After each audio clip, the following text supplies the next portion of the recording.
Hello again. This is video lecture 24.1, part 2, where we actually introduce the concept of electrostatic potential difference. But before I do that, I want to go back to the gravitational analog that I was using in the previous video, because I think we're more familiar with gravity and the gravitational force and gravitational potential energy. And I want to talk about a quantity we could have defined last semester if it would have been useful to us pedagogically, and that's the concept that we'll call gravitational potential difference. And then from that, we'll leapfrog onto the electrostatic case.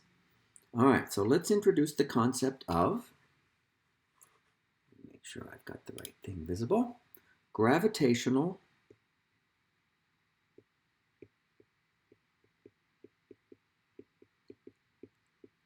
potential difference. So what we've got is the standard picture of somewhere near Earth's surface. There's the ground.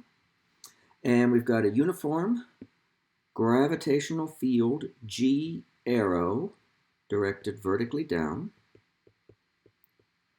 Same quantity everywhere, as long as we stay near the surface. And we're going to take a point mass, a particle, and we're going to move it from one point A to another point B, like so, along any path we want. Maybe we'll bring it along a windy path like that.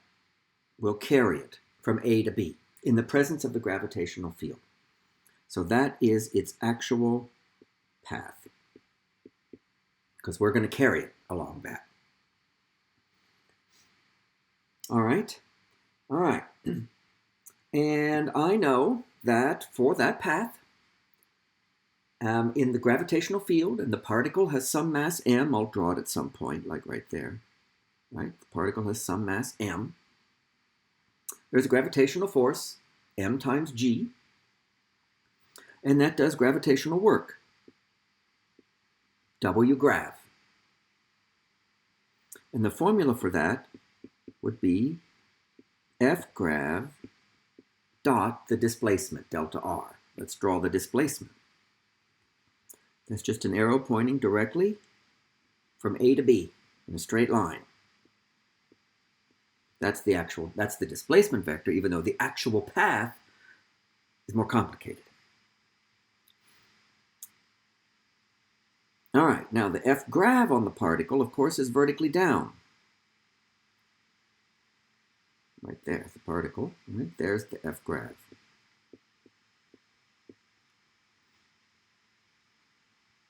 All right. Now, we could do that dot product, figure out the work.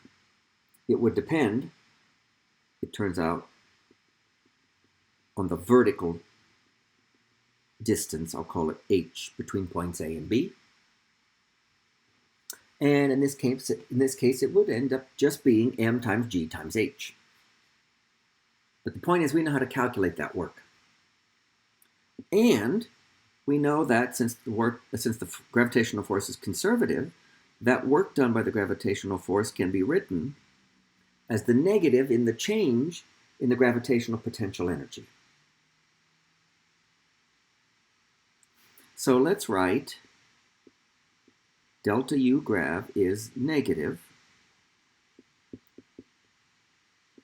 F grav dot delta R, or delta U grav is negative M times G dot delta R, where I just used that F grav as M times G vector. Now that's a dot product, G dot delta R, where G, of course, points vertically down, as we know.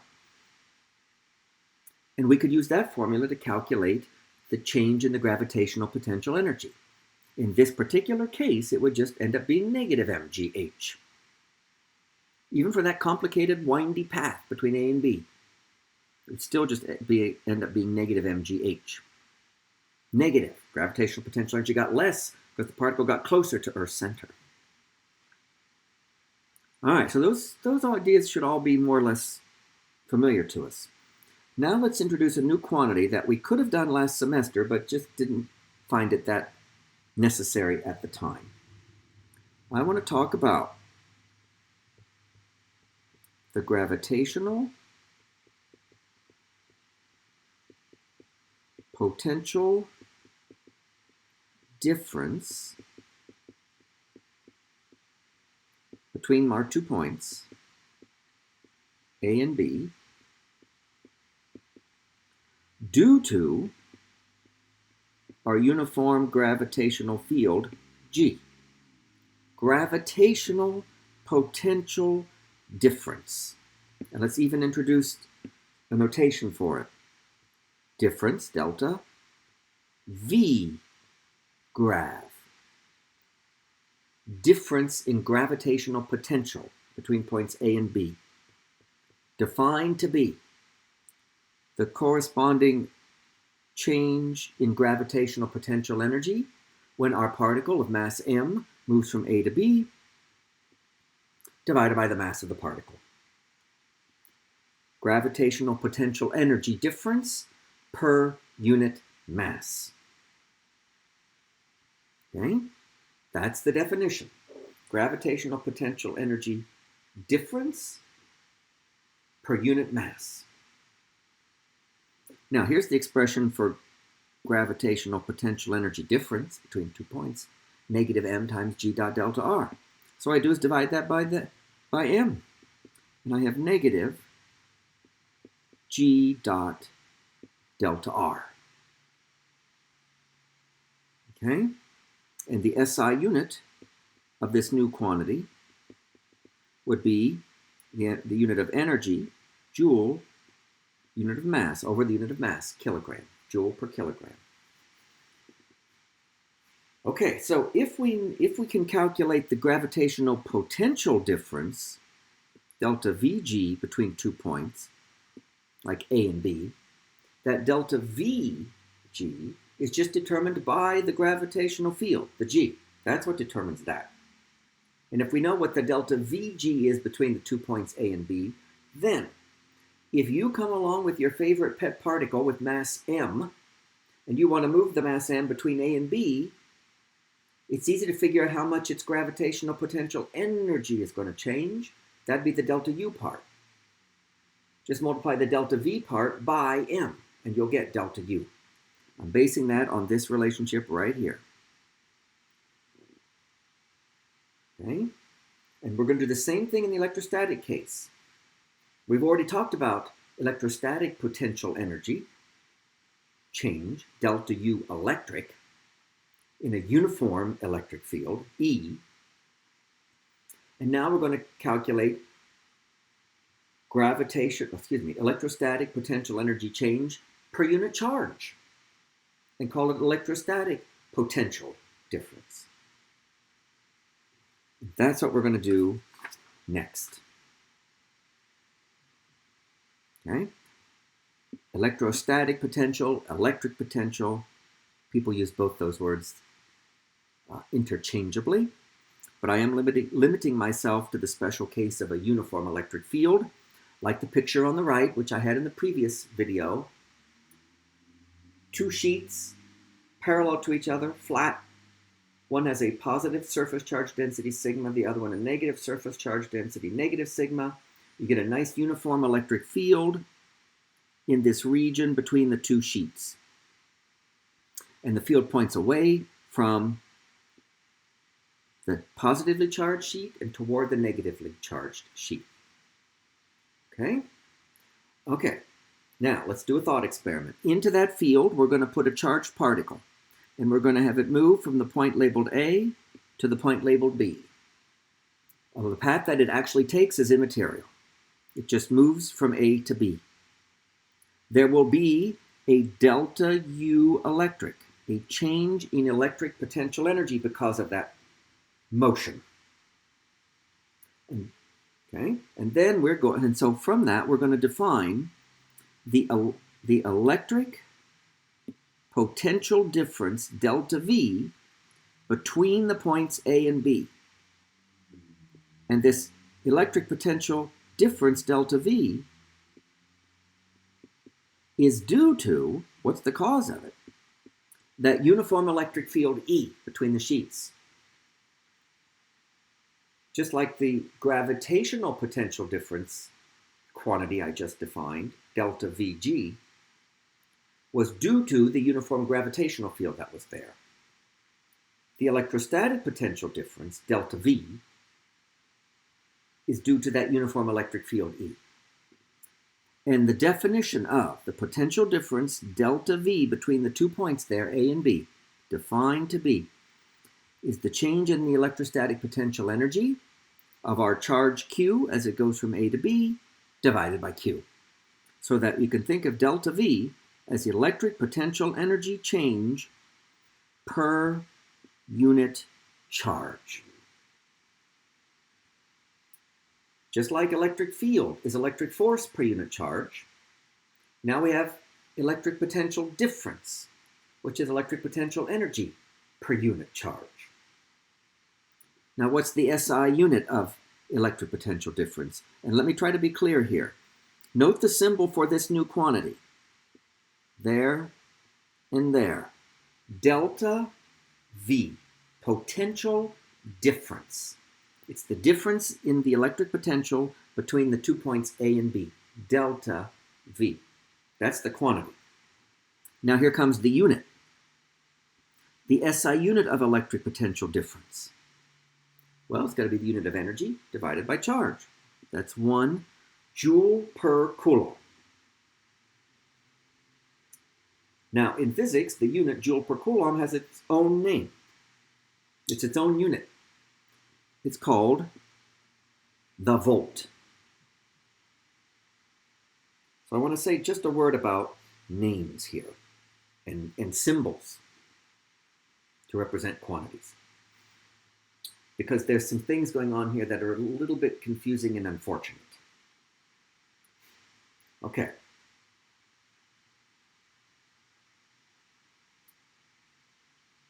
We've just introduced a new quantity, electric potential difference, or electrostatic potential difference. Okay, the symbol for the new quantity, electric potential difference, delta V, where that V, when written, is really italicized. If you look carefully at those symbols I've got circled in red, the delta V, the V is italicized, called potential difference. The symbol for the unit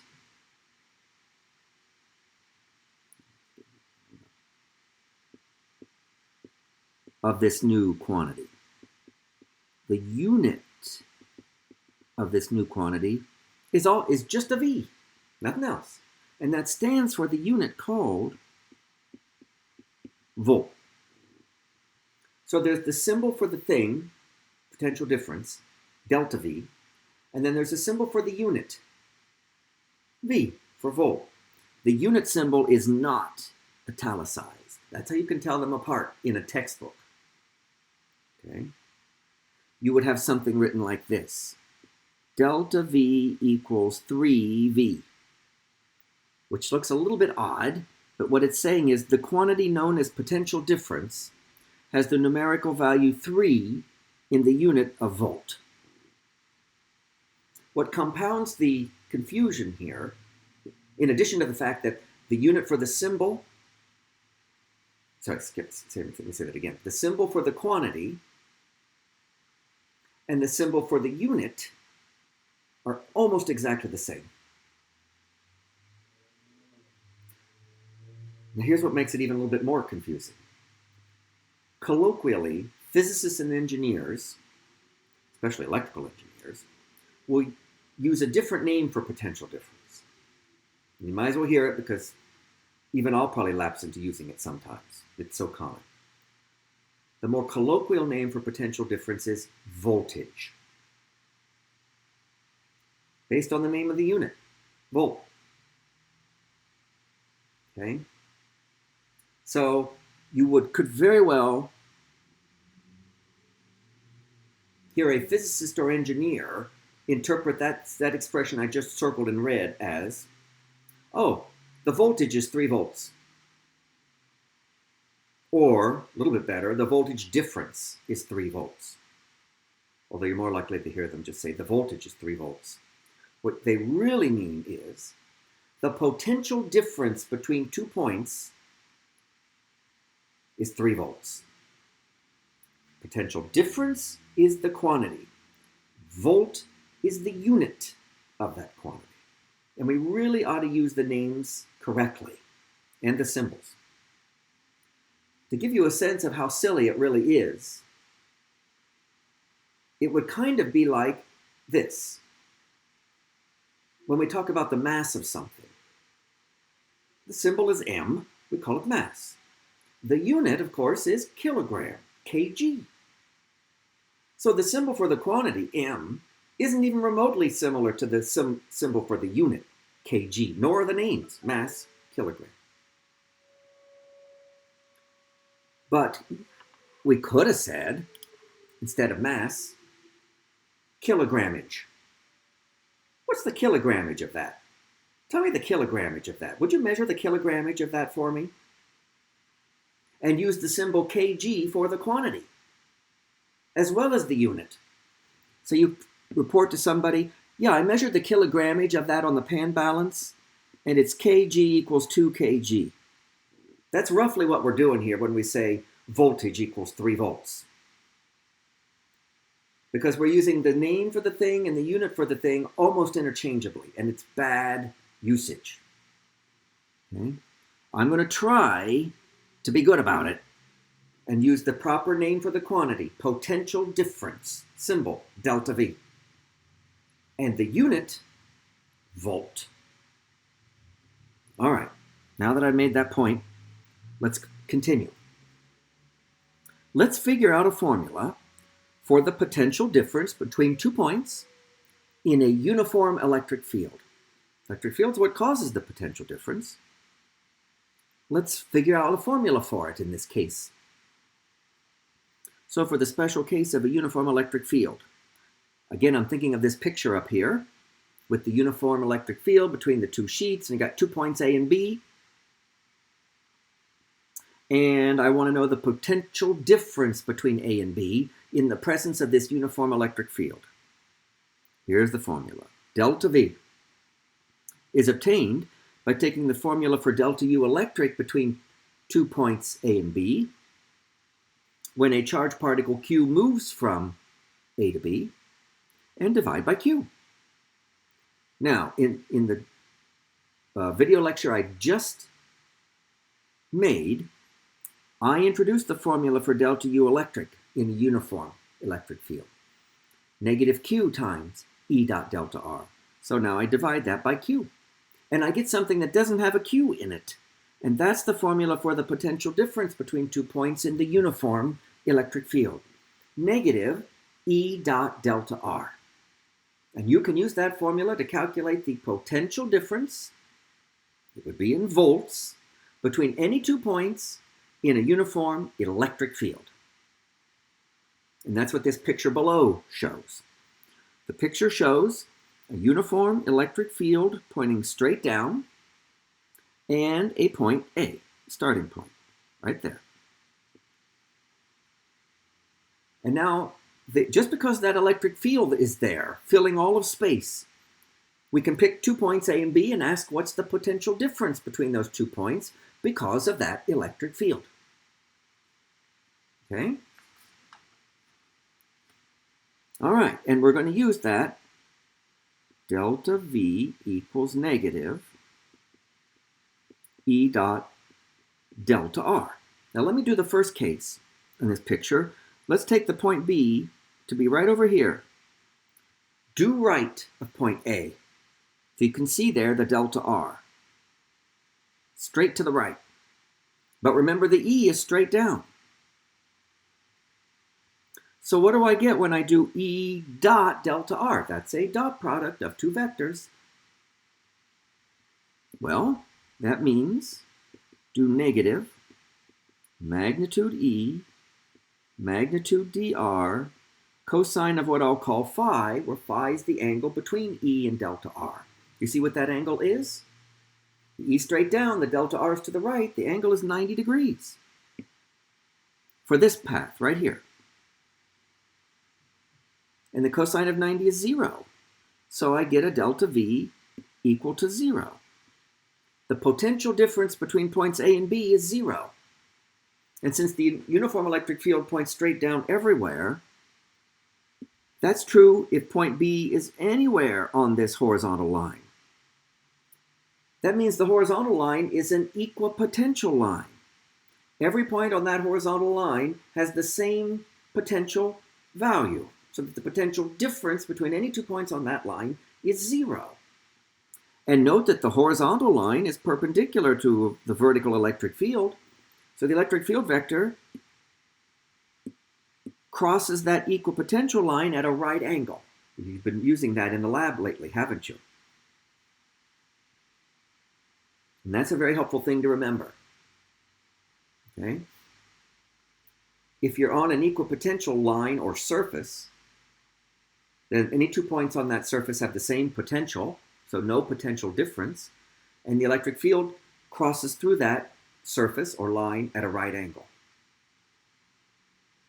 All right, what if I pick a point B instead of being to the right, that point B is to the right and downward some, like that, so that the delta R is like that.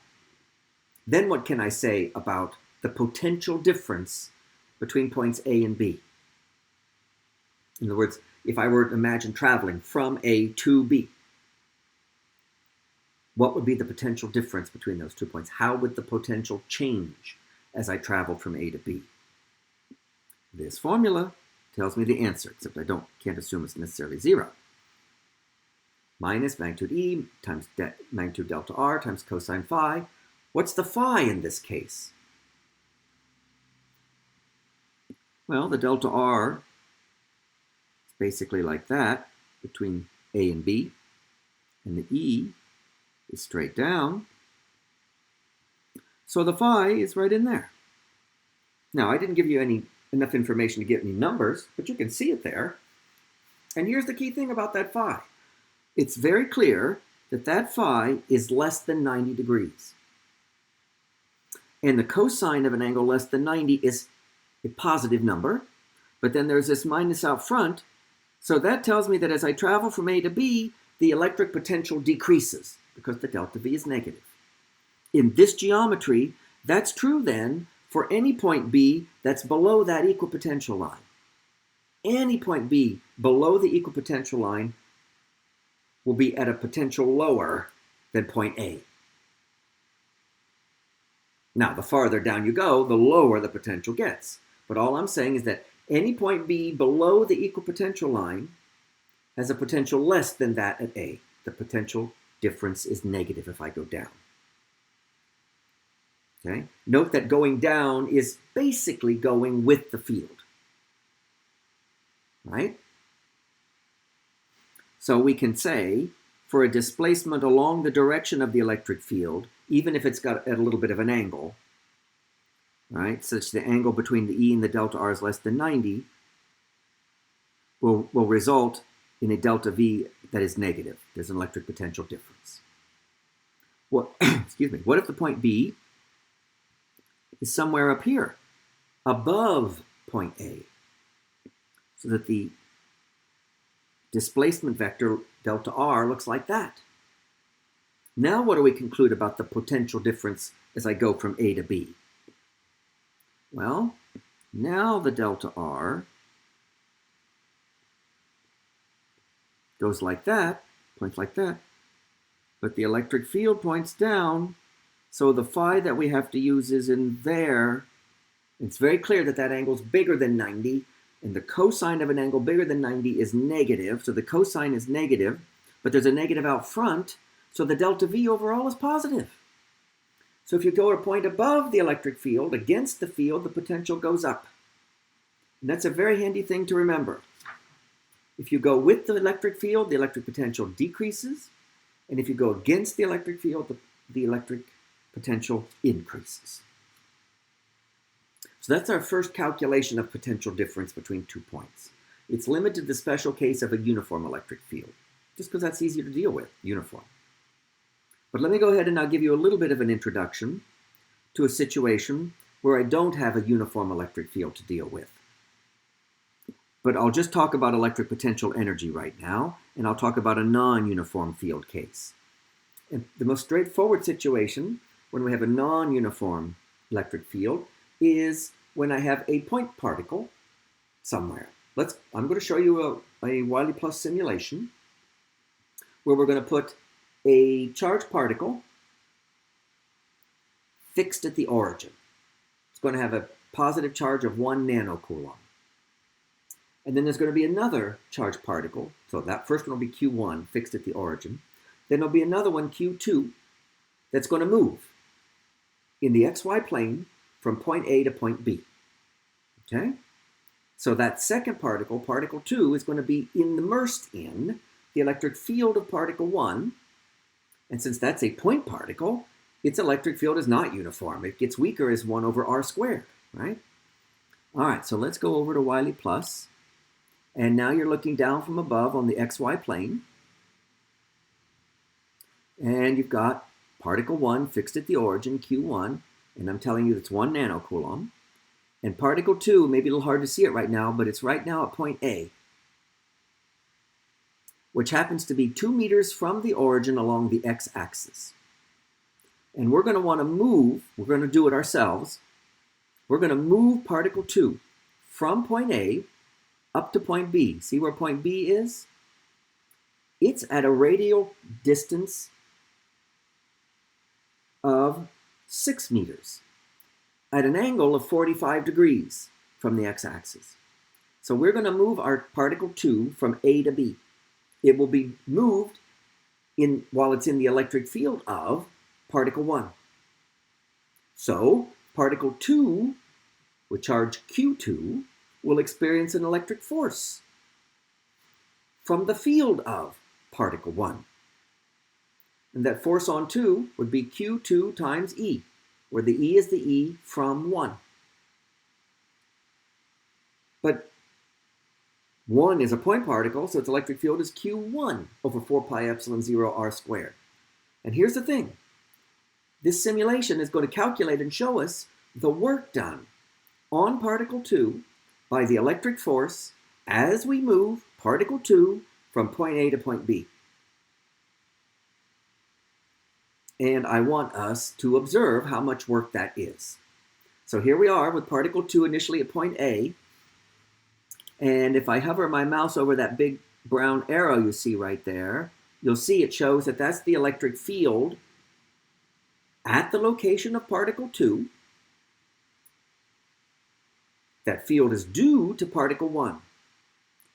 That's the field that particle 2 is immersed in. And therefore the F electric of particle 2 is Q2 times that E. So the electric force on particle 2 is straight out on the x-axis right now. Okay, I'm going to adjust the location of particle 2 with these sliders and move it from A to B. First, I'm going to increase the radial coordinate from 2 meters to 6 meters. As close as I can get. If I can't get close enough, I can always just go in here like this, do a little adjusting. Boom, I've got it at 6. Okay? All right, and that got particle 2 to where you see it.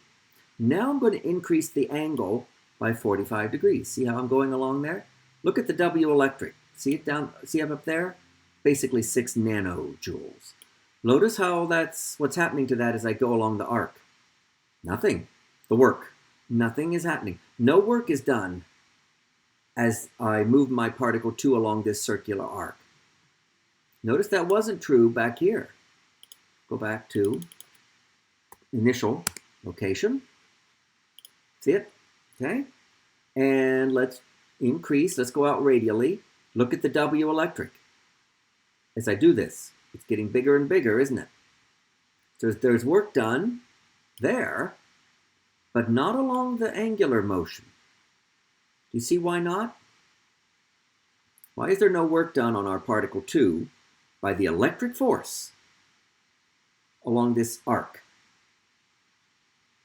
until we get to B? The reason is that the force on particle 2 is radially away from the origin, but on the circular arc, the displacement is tangential to the circle, and the angle between the displacement and the force is 90 degrees, and you have to do F dot ds to get work, and the angle there is 90. Cosine of 90 is 0, no work. All right, so we see then that as we move particle 2 from point A to point B, first going out radially along x, and then going along tangentially along the angle, I have 6 nanojoules of work. All right, now let's move the particle back to the starting point.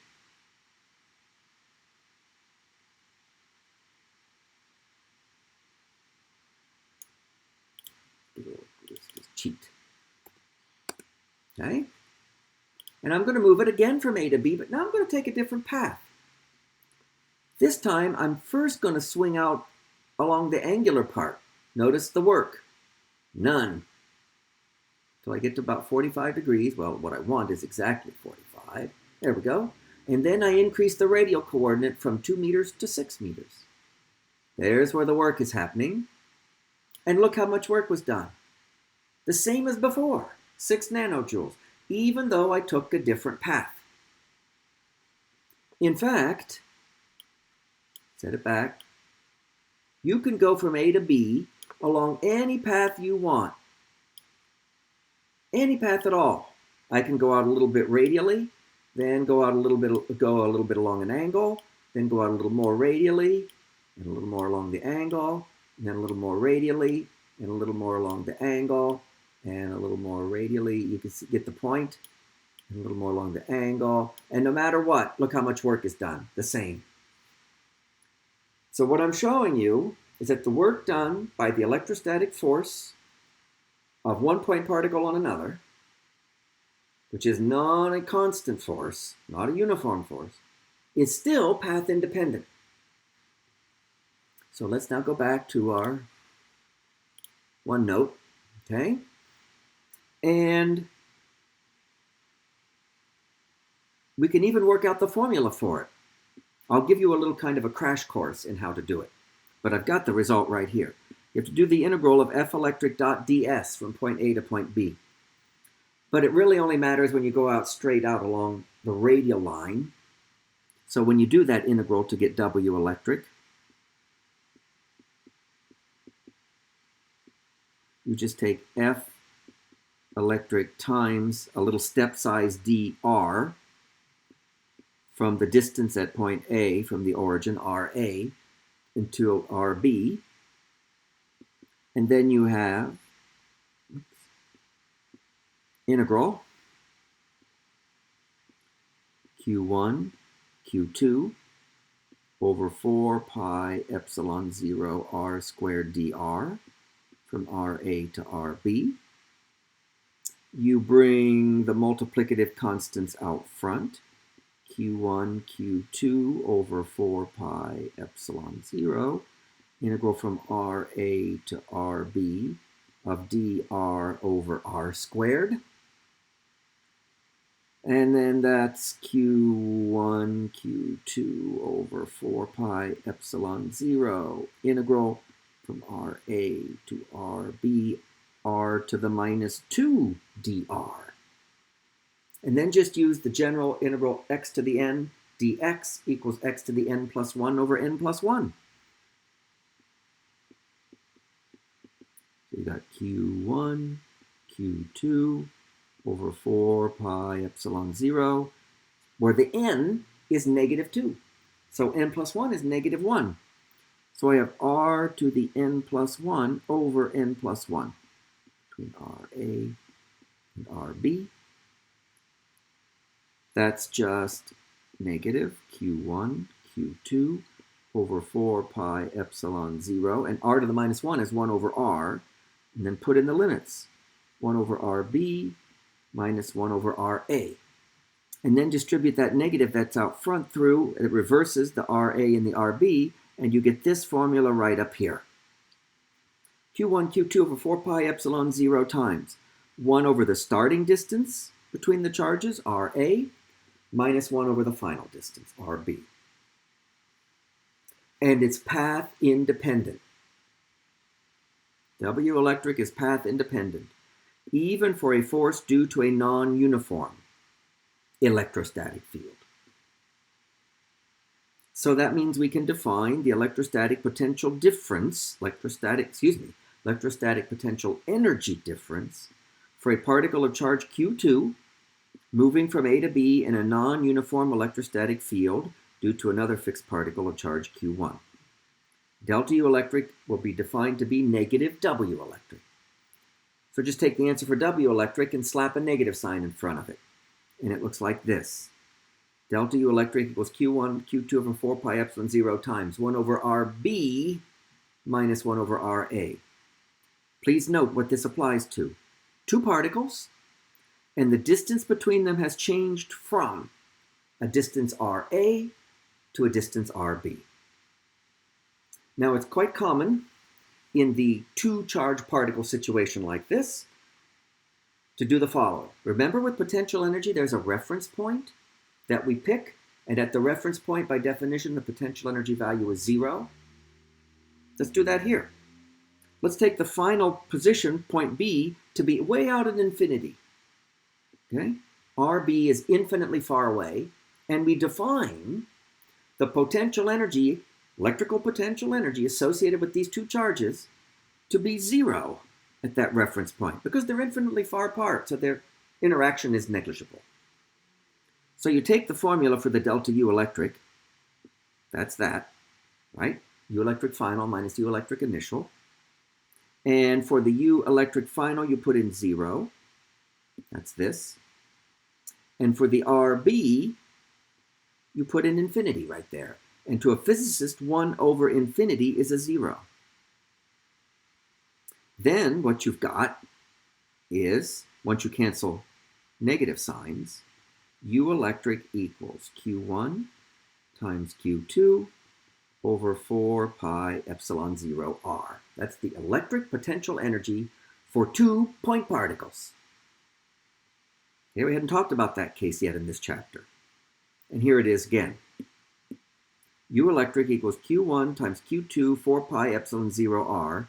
That's the electric potential energy of two particles with the reference point at infinity. Meaning when the particles are infinitely far apart, by definition, their electrostatic potential energy is 0. And here I made a graph of U electric. It happens to be in millijoules versus R in meters by plotting that very function.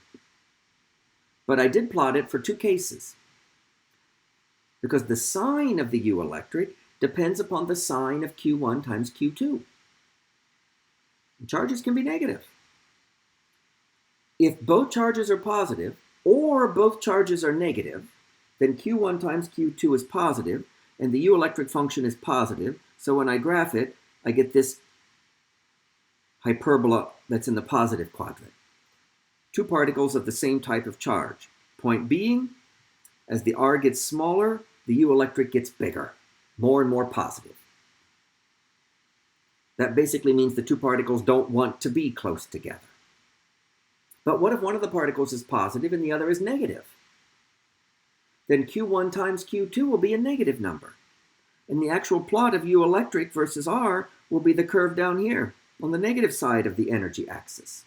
Negative potential energy. Yep, you can have that. And now, as the R gets smaller, that potential energy decreases, goes more and more negative. They like that. Opposite types of charge want to get close together. All right, so now we've introduced the concept of electric potential energy for two-point charges. And argued that we're allowed to do that, not by a formal proof, but by more a plausibility argument, and showing you on the simulation that the work done by the electrostatic force in that case is path independent. And that's why it's okay to talk about a potential energy function. Okay, so we'll be talking a lot more. Now, next step will be to go back to electric potential, which remember is potential energy per unit charge. But right now I'm just talking about potential energy.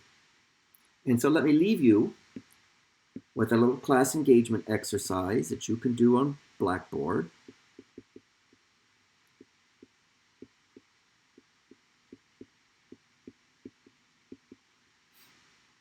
Okay? Work and electrostatic potential energy. And this is really practice with ideas from both of the video lectures, part 1 and part 2. All right, in this figure, we move a charged particle. Well, it's either an electron or a proton from point I to point F, and that happens in a uniform electric field E, and the particle starts and stops from rest. See the electric field? It points to the right. It's uniform. You see our particle? It's going from I to F, going to the left. Okay? All right. We are to determine and state the signs, positive or negative, of the work, W electric, done by the field, the work W applied, done by us, as we move the particle from I to F, and the change delta U electric in the electrostatic potential energy for the two types of particles. We've got a table to help us organize. We've got an electron and a proton. So first do the case of, say, it might be easier for you to do a proton. That would be the third column on this table. So the proton is moved from point I to point F along that path in that electric field, uniform electric field. You are to fill in with either plus or minus signs.